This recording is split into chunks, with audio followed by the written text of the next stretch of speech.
Hi, it's John here. Just going to do a summing up of my videos about the location of God. So this is the location of God number 3. So first one was about God being in one's head, thoughts and that.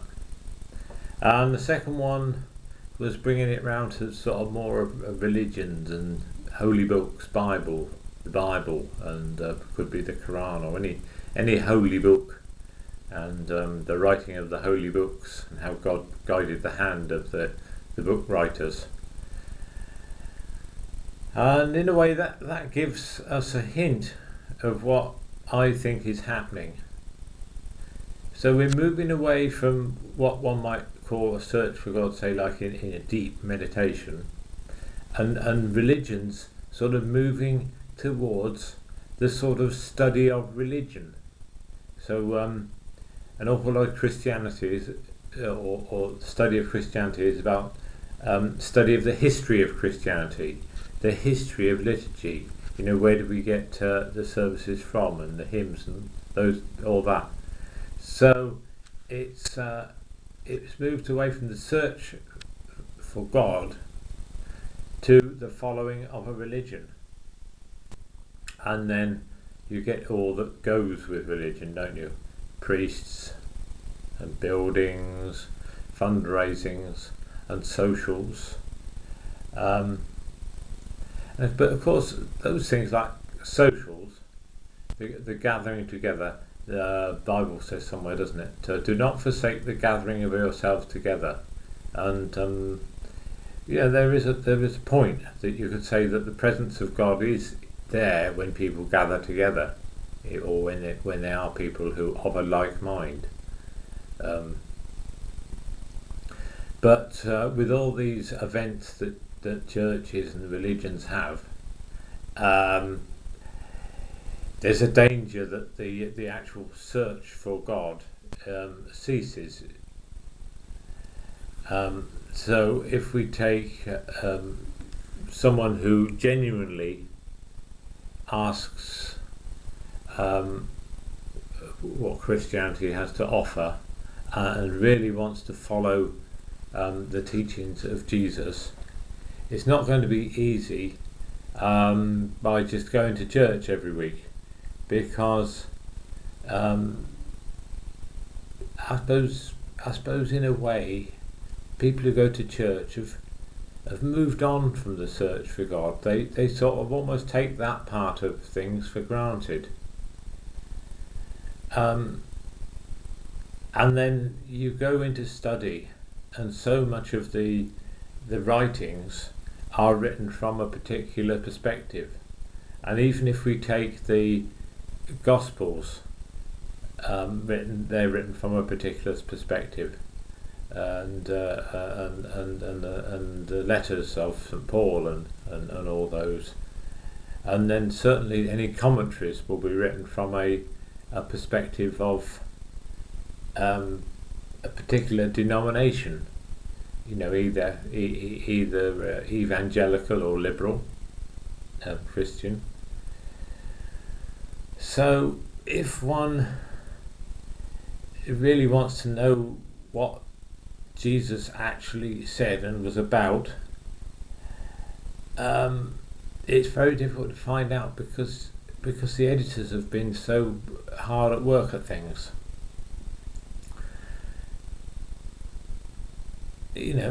Jesus could have been he's certainly radical, revolutionary, possibly miraculous, depending on how you define miracles, and depending upon how many miracles were actually written in to the Bible.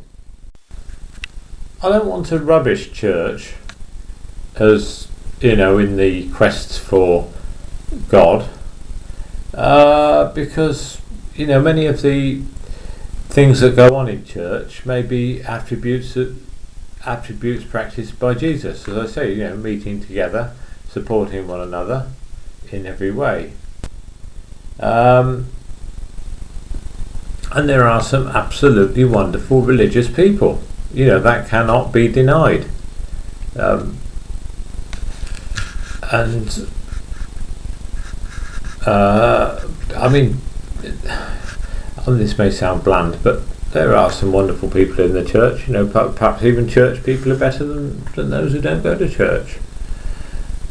But if a person was really interested in the facts of religion, they may well be better off sort of studying theology, the philosophy of the Christian faith, philosophy of religion. At least when you study the Bible and religion, philosophy of religion, you may not find the truth, but you are likely to find out where the truth isn't. You know, like the blind alleys which is best not to follow.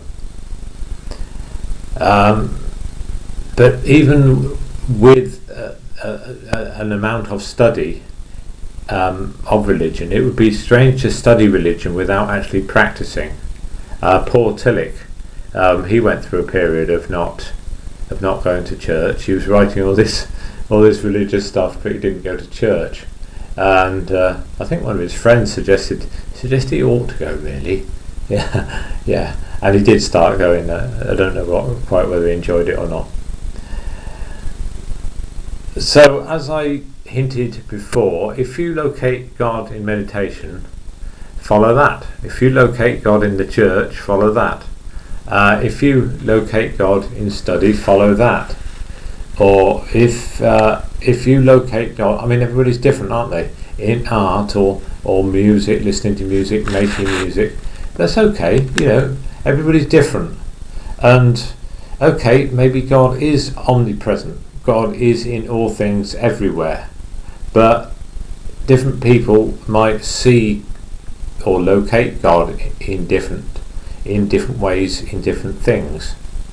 And that's fine. We don't have to be the same. And obviously, if somebody, you know, in whatever path you choose to take in one's search for God, there are those aha moments, aren't there, when you suddenly see something new.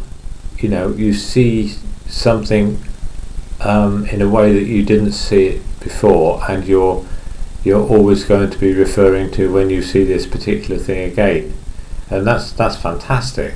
You know, to be. I mean, it's a form of enlightenment, isn't it? You know, I mean, people might say, "Show me the enlightened person," but we're having little moments of enlightenment all the time. So I would say that the way that the human mind experiences the world and other humans and arts and crafts, this is a reflection of God, isn't it? Because God created the human mind, God created the world, human is part of the world and a part of the world, and we believe that the human being is the most advanced creature on the earth, and presumably the human being reflects the creator, however that creator comes from. So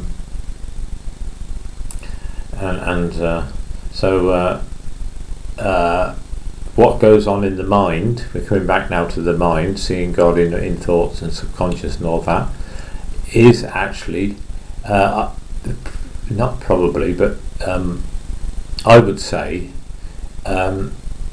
very much to do with God. And then we have choices, what we do with our mind and our behaviour. You know, do we choose?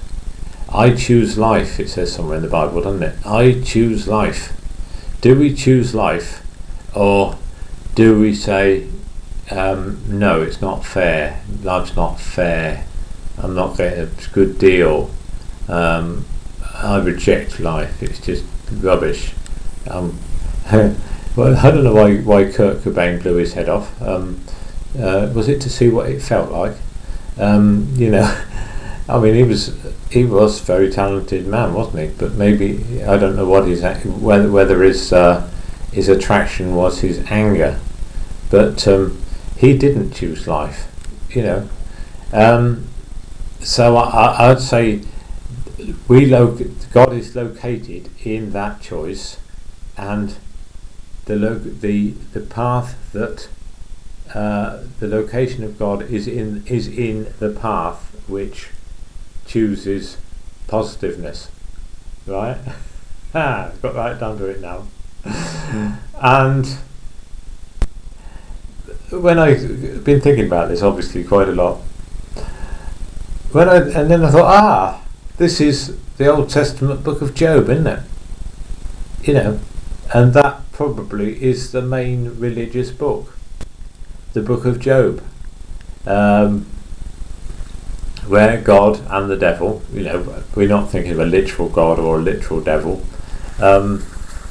challenge each other to sort of keep this good man on their track, and I think the devil gets him in the end, but devil gets him at one stage, but then he comes back to God, I think. But this is it. This is the choice, I would say, that because human beings are the pinnacle of God's creation, then human beings, the mind, not the physique, but the mind has got to be a reflection of God, and then in that mind, the choices that we have